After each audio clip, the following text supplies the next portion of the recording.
Okay, so welcome all. You've been welcomed already, you're getting welcomed again. It's a real pleasure to stand here with my partner Larry. I'm Michael Collins. I started originally in Partners for Possibility. I was sponsored by two lovely ladies who I've met for the very first time this evening from Vintage for Love, so I must thank them very much.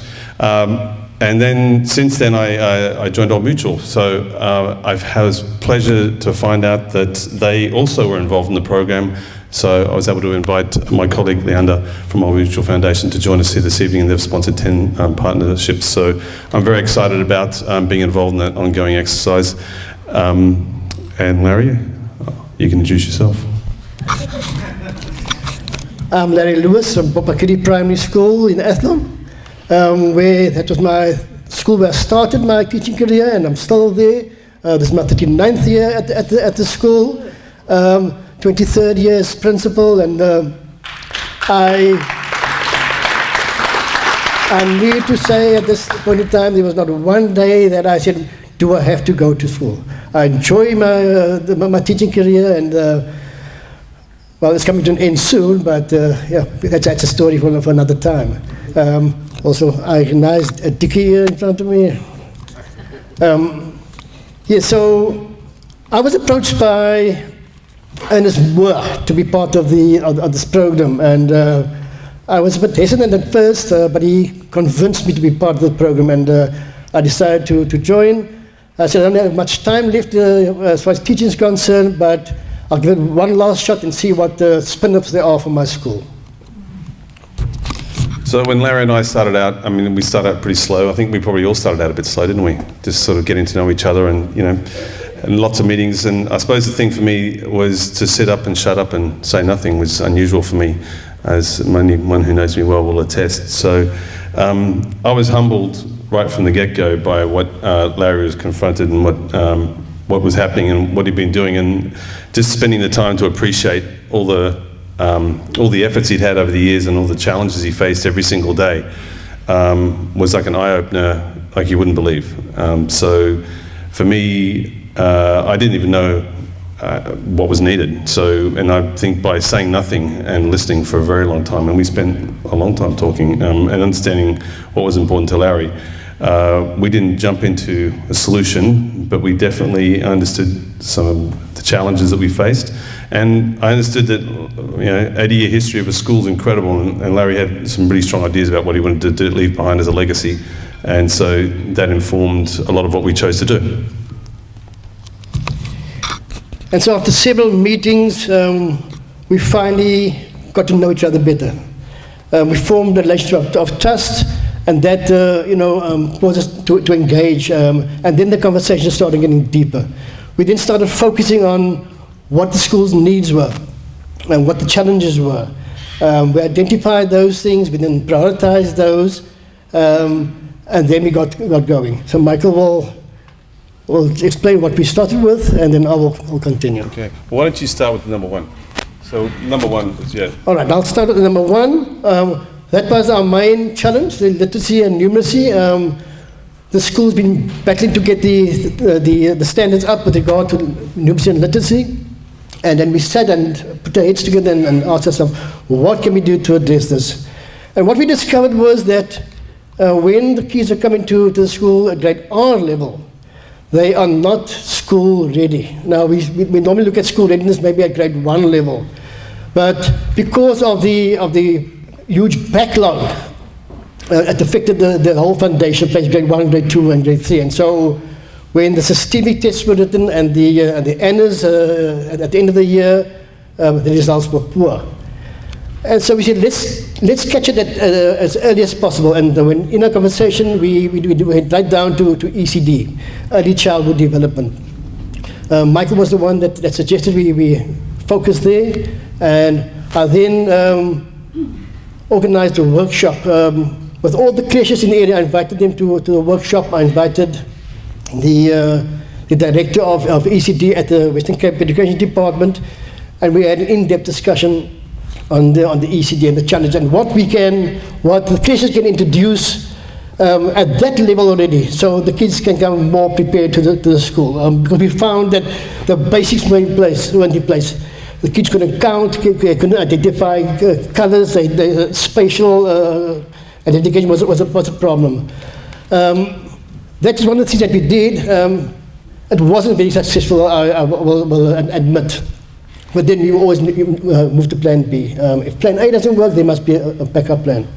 What I've done at the beginning of this year, I connected with someone, one of the advisors at the education department, who was in charge of foundation phase. And you know, they always say, especially in the Cape Flats, you need to have connections. And so I hijacked this lady, and so they had their normal school visit slots. But I asked her to pop in whenever she could. She ran this by her senior, and they okayed it, and she's there every 2 or 3 weeks. She pops in to support the teachers. So that was just, we only chose 4 of the number of things that were on the list, so it wasn't like there was a short list of things to do. It was also what I thought I could help with. So I'd done a lot of work around trust values, and Larry's spoken extensively about how the school was like a bastion and a citadel in the community, how it stood for so much, and he'd been part of it. And so for me, every time I sat with Larry, it was another story about what this school represented, and the ethos and the values of the school that he'd built and were with the teachers, and every time the kids walked through the door, they knew what it stood for, and it was like a light in the community. So we thought, how do we sit there and enforce that and reinforce that and put that into the syllabus, because it's not in the syllabus. So how do you teach that as a value? And so we started running a program with the staff to help them do some training. So I'd done a course on trust building in organisations. Next slide, guys. And so I sat there and did a bit of program with that. The thing I'd say is this Bokmakierie Primary School is a pristine example of a school, and Larry insists on keeping it in mint condition. And there's some great stories around. There's a chap who, for instance, the shoe story. Can I tell the shoe story? Tell the shoe story. I'll tell the shoe story. So there's a chap who'd been driving past the school for like years and years and years, and he always just commented. He said he came into Larry one day and said, "Your school is always in immaculate, fantastic condition," and Larry was meticulous about keeping it that way. And he said, "I want to give something to the school." And he said, "Okay." So he wanted to give shoes. He decided he wanted to give a whole bunch of shoes to the school.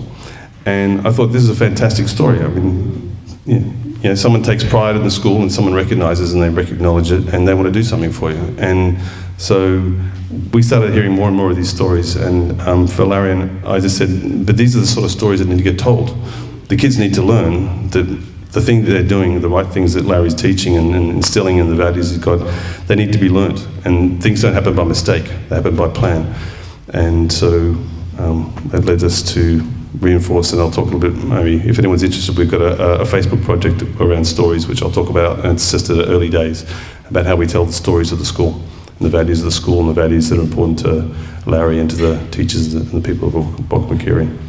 So that was, that's a next stage in evolution from where we started right from the get-go. What's important is just the appreciation in the faces of the little kids. When the shoes were delivered, just a smile on the face from a kid receiving a simple pair of school shoes. But a gesture from a total stranger like that, it's absolutely wonderful. Last week I got a lot of socks, and which I distributed yesterday.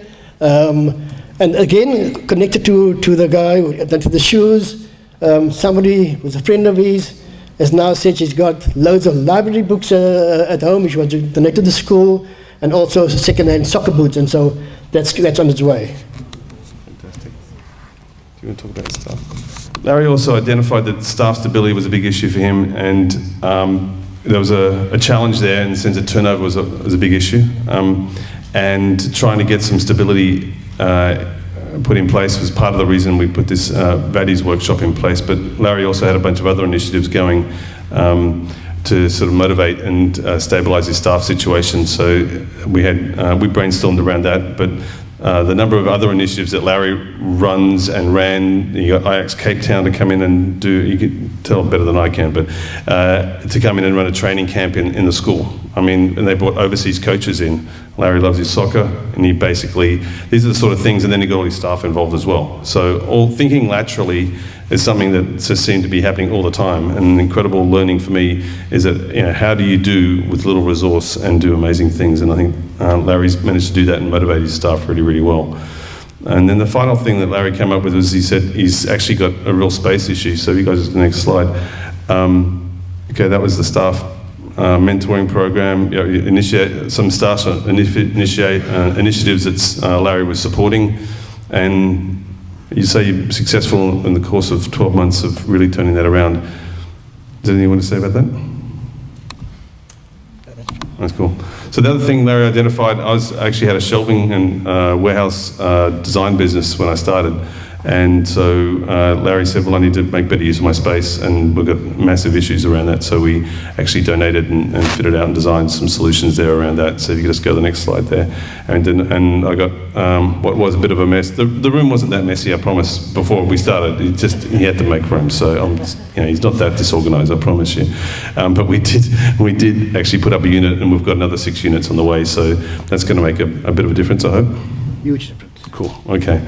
So that was 4 of the things we did, and I just want to highlight, what's the next slide? Oh yeah, CT17, hashtag CT17 we've all talked about a little bit, was just about what we did for each other.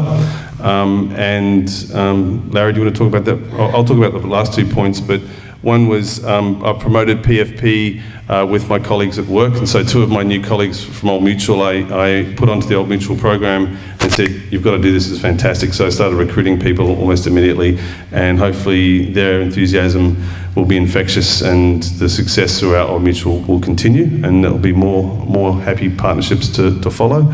And the other thing is my partner was linked up with Wineland's feeding scheme and knew some people up there, and helped Kewen from one of the schools you'll hear about to put a proposal together and unlock some funding for a feeding program up there. So that was outside of our particular circle, but because it was Winelands, obviously it couldn't apply to us. But the other point, Larry, you can mention about the last point. Yeah, so through PFP, I've met some wonderful people. First of all, my partner Michael, and then COP17, special group of people. When Gavin was going through a hard time, the colleagues really rallied around him, and it was wonderful to see. So much so that we proposed that once we've completed this journey, that we meet on a regular basis as a circle. Okay, that's it. Just next 2 slides. Yeah. There's one which we're going to play a video. Larry invited me to the graduation dinner, and so this is just, we're going to play this just because it was a little bit embarrassing. And as I said, it wasn't always pretty, hence cue video. I'm not going to reenact it in person. It's actually me dancing with a bunch of kids. So unless a bunch of children turn up and then some Michael Jackson appears, I'm not going to do anything. That's fine. The point is, it was easy. It wasn't hard to get involved, and it may not have been pretty all the time, but Larry and I definitely overcame a lot of challenges in our relationship in terms of getting to know each other and work out how to work together. The thing that I learned about myself was a lot. I learned that I don't have to have answers, but I definitely have to listen a lot and be. I was really humbled. So. And I think it was actually working with Larry, I think was possibly even instrumental in me getting my job that I got and that I'm so happy with right now. But so I did actually tell him that much. I think it actually was really transformative for me. So I have to say a big thank you to my partner. You're welcome. Schooling is a serious business, education is a serious business. But we have to, through all of that, we have to maintain a sense of humor. And as Nadia alluded to earlier, that's something. And sometimes when our meetings and when with COP17 were serious, just some bit of a humor, we all smile and relax, drop our shoulders, and we carry on again. You may notice the color scheme. That's to honor all women, which Women's Month, in pink. And so I also need to, this one with Nadia for Women's Day. There were these two guys sitting in a bar having a drink. And the one said to the other, you know, yesterday, last night, I had my wife crawling to me on her hands and knees. And the friend said, what did she say? And he answered, she said, come out from under the bed, you coward.